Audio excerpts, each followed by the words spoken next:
Boa noite, bom dia ou boa tarde. Não sei que hora vocês estão assistindo, mas sejam todos muito bem-vindos à nossa NetFilo.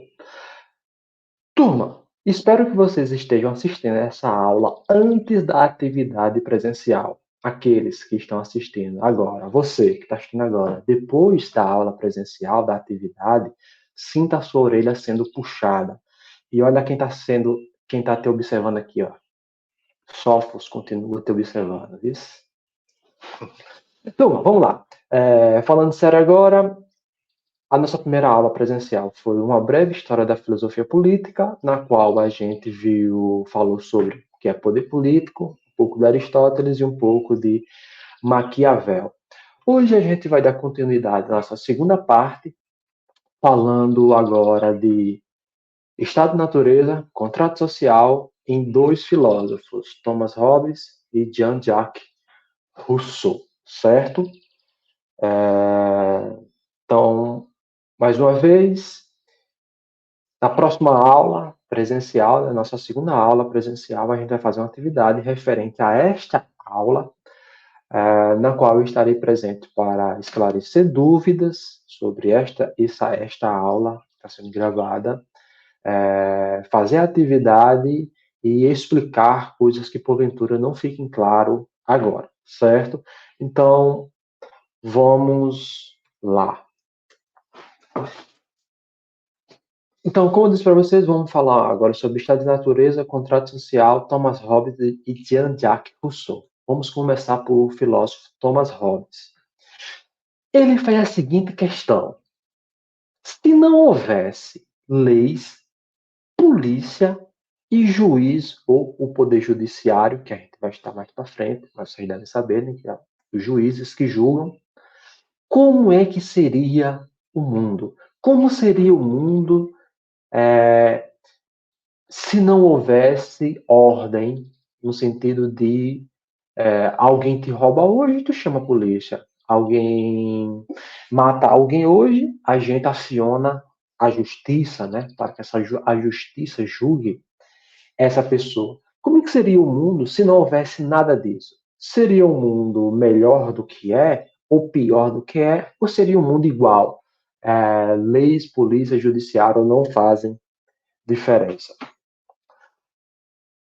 Thomas Hobbes começa perguntando, né, afirmando que há uma certa igualdade de necessidades entre todos nós, seres humanos, né? O que é necessidade? É aquilo que a gente não pode deixar de ter. Ou seja, comida, roupa, habitação, água, tudo isso, essas coisas necessárias para a nossa sobrevivência, para a nossa existência,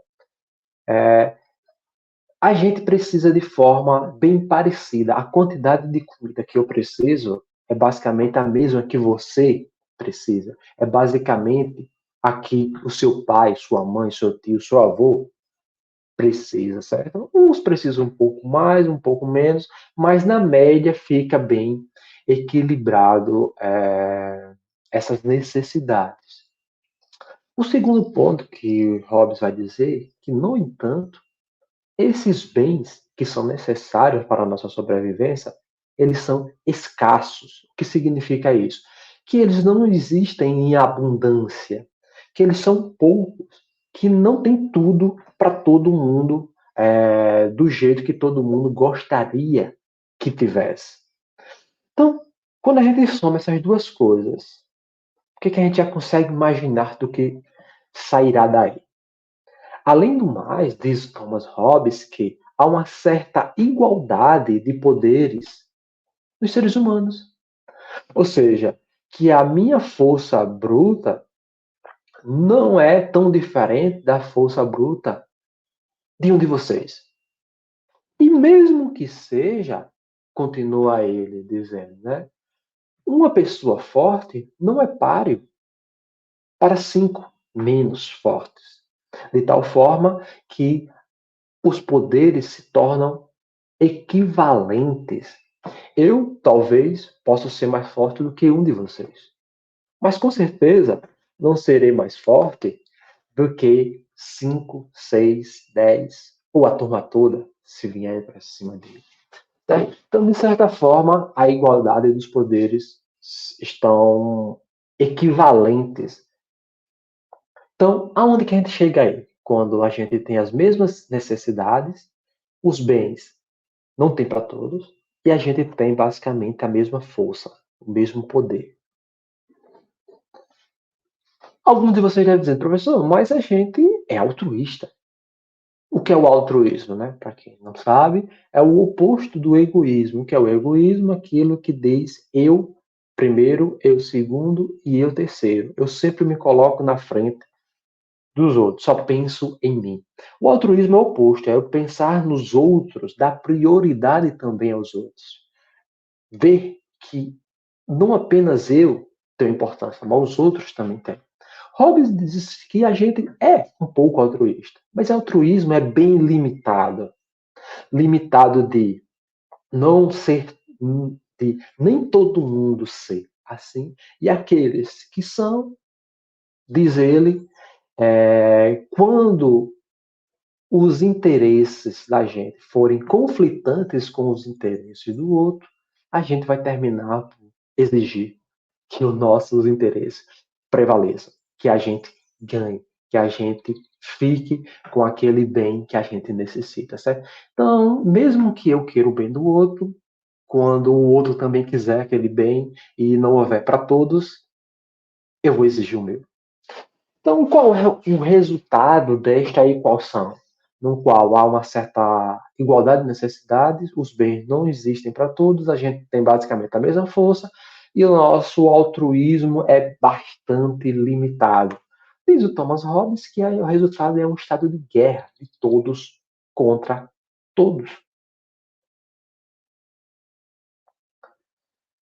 E aí que entra, né, aqui ó, o Thomas Hobbes, né, nasceu ali em 1588, morreu em 1679. Dirá ele que o ser humano, embora viva na sociedade, pois obviamente ele vive no meio da sociedade, ele não possui o instinto natural da sociabilidade.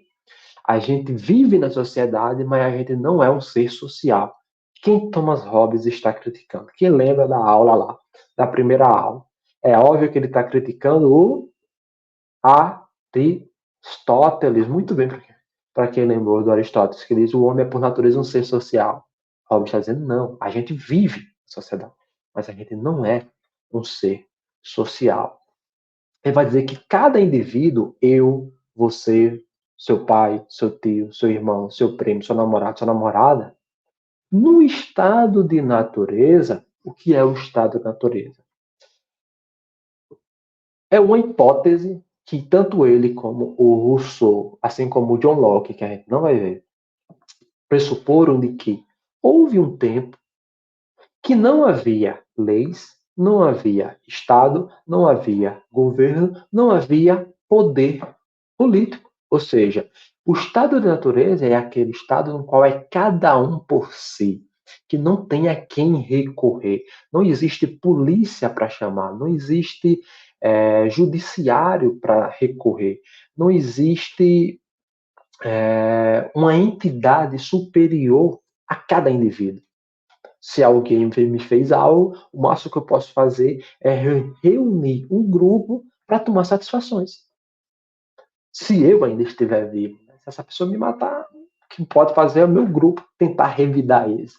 Mas eu não posso acionar, por exemplo, as forças policiais para ir lá prender, reaver o meu bem roubado ou algo do tipo. Então, o estado de natureza seria isso, né? O estado selvagem, por assim dizer, no pior sentido do selvagem, no qual cada um pode fazer o que bem entender, desde que tenha força suficiente para fazer. É a lei do mais forte, seria. Esse é o estado da natureza. Então, Thomas Hobbes vai dizer que cada indivíduo, nesse estado de natureza, sempre encara o seu semelhante como um concorrente que precisa ser dominado, abatido, controlado. Por quê? Se eu preciso de certos bens, esses bens não tem para todo mundo, e eu consegui, e eu vejo alguém se aproximando, esse alguém que está se aproximando dos meus bens vai querer o quê? Amizade comigo? Não. Ele vai querer os meus bens, as minhas terras, o meu gado, o meu rio, as minhas árvores frutíferas. Vai querer isso. Portanto, é melhor eu dominá-lo, controlá-lo, eliminá-lo antes que ele faça isso comigo. Então, por isso que diz o Thomas Hobbes que o homem vive em sociedade, mas ele não é sociável. E cada indivíduo, deixa a natureza, encarava o seu semelhante como um concorrente que precisa ser dominado. É daí que vem aquela famosa frase dele do o homem é lobo do próprio homem. Ou seja, o homem é o responsável por fazer mal ao próprio homem. E como foi que a gente saiu desse estado de natureza, desse estado, desse estado sem lei, desse estado sem ordem, né? Desse estado no qual o que dominava era a lei do mais forte. Como essa guerra, né, de todos contra todos foi resolvida? Dirá ele que através da criação artificial da sociedade política administrada pelo Estado. Os indivíduos percebendo que essa situação do estado de natureza não era bom para ninguém, porque tudo era instável, a insegurança reinava, pois vivíamos em guerra. Isso colocava, isso não me dava paz, isso não me dava segurança nem da minha vida, nem daquilo que eu conquistei. Então, os indivíduos percebendo isso, eles criaram, através de um contrato, o Estado, cada um se reuniram, né, hipoteticamente, e fizeram um acordo, fizeram um contrato de que, a partir de agora, eu não vou mais me governar, eu não mais vou fazer o que quiser, eu vou criar algo, e este algo que vai me governar. Que algo é esse que vai me governar e vai governar todos agora? A mim e a vocês. O Estado, o poder político, né? Então, aí que surgiu para Thomas Hobbes o Estado, o poder político, através de um contrato, como fosse um acordo que cada um fez com o outro, né? O Estado tem a obrigação agora de governar a todos, impondo ordem, segurança e direção à conturbada vida de guerra. Então, o Estado pode usar a força sempre para buscar assegurar a vida, a paz dos indivíduos. Essa é a única função do Estado, fazer com que ele acabe com a guerra, que ele garanta a minha vida. Porque no estado de natureza, a minha vida estava sempre em perigo, porque eu era sempre alguém que precisava ser dominado, controlado por terceiros. Assim como esses terceiros era alguém que sempre precisava ser dominado por mim ou pelo meu grupo. Então, para resolver esses conflitos foi que a gente criou o Estado. E dirá Thomas Hobbes que aquele aquele que é portador desse poder se chama de soberano. Para ele, apenas uma pessoa deveria assumir essa função. E essa pessoa seria o soberano, ele teria poderes soberanos, absolutos, desde que fizesse aquilo pelo qual ele existe, a saber, defender a segurança e dar ordem à vida de guerra. Acabar com isso, né? Garantir as nossas vidas. Se ele fizesse, e ele poderia usar qualquer meio para fazer isso, porque essa é a sua.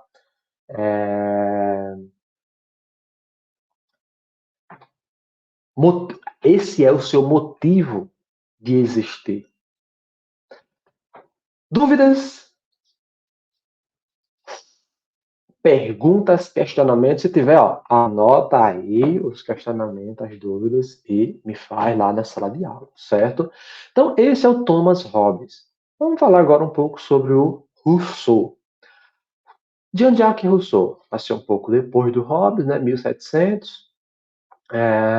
Vai dizer ele que no estado de natureza, que você já sabe o que é, esse estado, sem lei, sem polícia, os indivíduos vivem isolados pelas florestas, sobrevivendo com o que a natureza lhes dá, desconhecendo lutas. Olha o que Rousseau está dizendo. Ou seja, ele está pensando o contrário do Thomas Hobbes. Está dizendo que a gente vivia nas florestas, desconhecendo lutas. Não tinha por que lutar, não tinha por que brigar. Por quê? Nesse estado, né, de felicidade original, no qual os humanos existem sob a forma do bom selvagem inocente.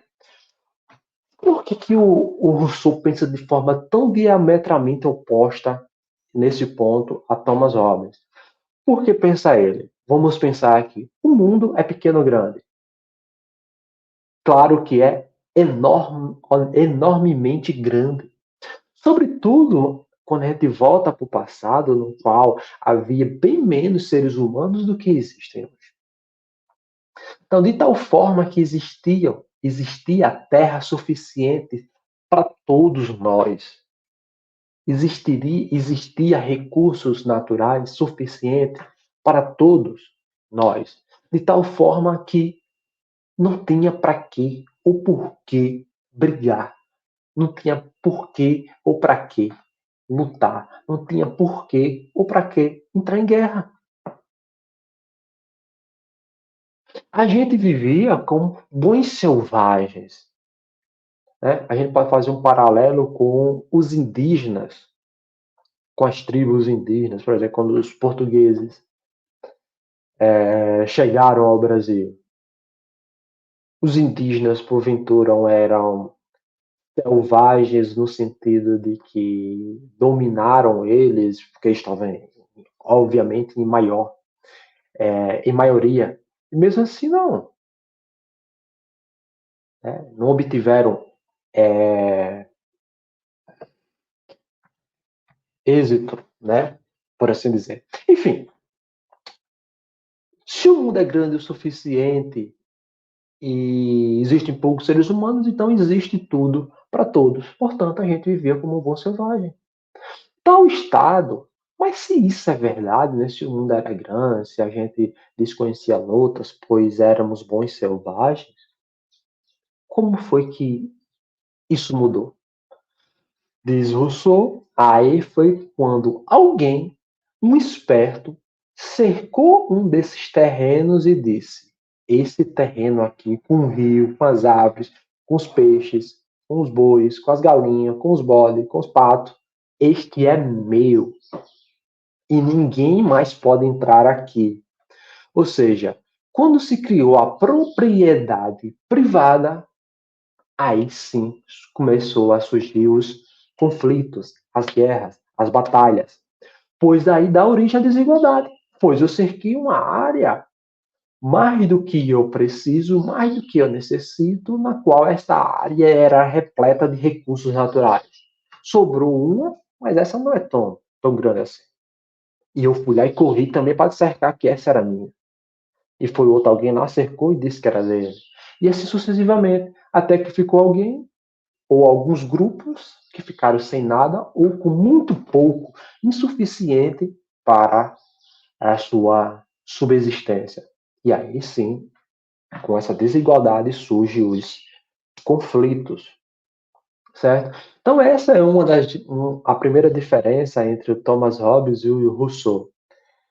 Para Hobbes, no estado da natureza, a gente vivia em guerra. Para Rousseau, a gente não vivia em guerra. A gente passou a viver em guerra depois da criação artificial da propriedade privada. Quando um esperto cercou uma área e disse: é minha, ninguém toca aqui sem a minha permissão. Um outro ponto, né, que eles têm em comum e indiferente também foi, já que agora a gente está brigando, a gente precisa criar o Estado através de um contrato. E aí, por isso que o nome contrato social. Os indivíduos firmaram um contrato para criar um Estado, ou seja, para não se governarem mais, mas para que um outro ser, uma outra entidade, os governe, ou seja, um poder político, instituir um poder político. Só que a diferença para o Rousseau é que o soberano é o povo e não um indivíduo. Então, o Rousseau se aproxima muito mais de um sistema democrático do que o Thomas Hobbes, que é muito mais para um sistema monárquico absolutista, certo? Então, ao formar a sociedade civil, os indivíduos, cada um dos indivíduos, abre mão dos seus direitos naturais em favor da vontade geral. Então, o que vai contar agora no Estado, né, quando a gente sai do estado da natureza, não é mais a minha vontade individual, o que eu quero, o que é melhor para mim, mas sim a vontade geral. E o que é a vontade geral? O interesse comum deve ir além dos desejos individuais. Então, se isso acontecesse, seria excelente para mim, porque os meus negócios melhorariam bastante, certo? Mas isso é o melhor para o todo? Isso é o interesse comum de todos ou apenas o seu interesse? Se é seu interesse, não é vontade geral. Se não é vontade geral, a gente sai do Estado e volta para o estado de natureza, no qual há conflitos, no qual não é bom para ninguém. Se não é bom para ninguém, porque a gente há de permanecer nele. Não. Então a gente cria o Estado, no qual o que manda é a vontade geral. E que a vontade geral é quando o interesse comum, o interesse de todos, se sobrepõe aos desejos particulares de um ou de outro. Então, seguindo a vontade geral, as decisões políticas levarão ao bem comum, gerando liberdade e igualdade. Se o que vai prevalecer não é mais o meu interesse, não é mais o interesse de cicrano ou de fulano, mas sim o interesse de todos, porque quando todos se reúnem, todos querem alguma coisa, é impossível que isso que a gente quer seja prejudicial a nós mesmos, diz Rousseau. Mas se é possível que aquilo que eu quero, que me interessa, que é bom para mim, nem sempre vai ser bom para vocês. Às vezes pode ser muito o contrário disso. Aquilo só é bom para mim e demasiadamente prejudicial para todos os demais, certo? Então, como a gente saiu do estado da natureza, no qual o que contava eram os interesses individuais, aqui o que conta é interesse comum. Por isso, o soberano para Rousseau é o povo. Então, recapitulando para a gente encerrar, o estado da natureza é o estado sem lei, sem governo, sem poder político, que para Hobbes é o estado de guerra de todos contra todos, e para Rousseau é o estado do bom selvagem inocente, que não via conflito, que não precisava brigar, lutar, guerrear pelos recursos. Para Thomas Hobbes, a gente saiu desse estado de natureza através de um contrato social, no qual a gente deu o poder político para um soberano que tinha como missão de existir garantir as nossas vidas. Já para Rousseau, as brigas surgem quando a gente cria a propriedade privada, que gera desigualdade, e desigualdade gera violência, gera conflito. Para sair desse estado de briga, de guerra, de conflito, a gente também cria o Estado através de um contrato social, só que diferentemente de Thomas Hobbes, o soberano para Jean-Jacques Rousseau deverá ser o povo, ou a vontade geral. A vontade geral deve se sobrepor a toda e qualquer vontade individual, egoísta, mesquinha, certo? Então, ela visa sempre o melhor para todos, para a sociedade em geral. Então, turma, se tiver dúvida, anota já aí para não esquecer essas dúvidas e me passar na próxima aula, certo? A atividade que vocês têm é um mapa mental da primeira e da segunda parte. Qual foi a primeira parte? Poder político, Maquiavel, Aristóteles. E agora, a segunda parte, Thomas Hobbes e Jean-Jacques Rousseau. Então, vocês vão fazer um mapa mental parecido com esse aqui, ó. Esse aqui é apenas um exemplo, um modelo, um tema completamente diferente. Aqui é sobre a origem da filosofia. Vocês vão fazer um neste modelo aqui, ó, sobre o tema que a gente viu na aula presencial e nesta gravação aqui agora. Então, na próxima aula, a gente vai fazer uma atividade para entender melhor o que é o estado de natureza. E vou dar um spoiler. Vocês têm medo de zumbis? Valeu, e como diz o nosso Sófocles, que a filosofia esteja conosco. Até a aula presencial.